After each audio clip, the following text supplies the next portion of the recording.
इकडे आणलं. मग असं गाय बांधल्याच नाही तर त्यांनी, गाय तशाच सोडून दिला. ती तिथं पिवळं वावर आहे ना, तिथं गाय खायला. मग मी बघितलं, मम्मीला म्हणलं मम्मी बाग आपल्या गाय दुसऱ्याच्या आरात गेल्या तर पप्पा काय करेल. तर मग ते आम्ही आलो तर मग तिथं असं उभारलेलं होतं. मग मम्मीनं बघितलं आणि मी गाय तिकडं बघायला गेले.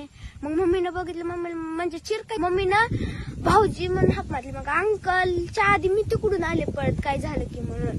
मग अंकल आलं. मग मम्मीला एकट्याला उचलूनच गेलं, म्हणजे असं वर मुंटका करायला उचलना गेलं. मग अंकलनी ती उचललं आणि आजोबांनी आडकी त्यानं ती दाव कापलं. तू होते सवार होते, पण असं वाटतच नव्हतं असं गेल्यावर भेटते तर कसं पण येऊन भेटते तर मला. कसं भेटते असं म्हणजे लय लाड करतात. माझ्या भाऊन माझा लाड होता जास्त. पप्पा काय म्हणायचं तुला? काय नको, नुसतं पोलीस होऊन दाखव म्हणायचे मला. आता पप्पा तुझे गेले तर काय काय कशी कमी गेले पप्पा तुझे?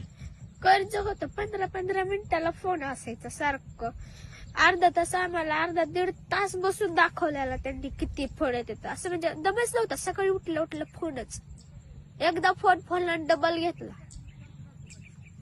असं रडायचं पण, म्हणजे असं आम्ही रानात आलो की सुट्टी दिवशी ती रडायचं गाळा धरून धरून. मम्मीच्या बी माझ्या बी रडायचं.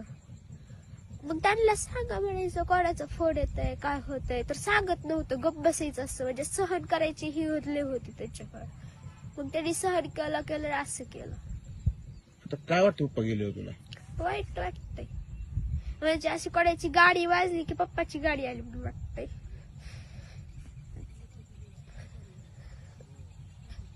पप्पा स्वप्न पूर्ण करणार का तू? हो. सरकारकडून काय मागणी आहे तुझी? जसं माझे पप्पा गेले तसं कोणाची जाऊ नये हीच आहे. तुमच्या हो, सगळं ऊसात पण पाणी आहे, पेरूत आहे, लिंबूने सगळीकडे पाणीच पाणी आहे. आणि पेरूला पाणी लागून आळ्या लागल्या.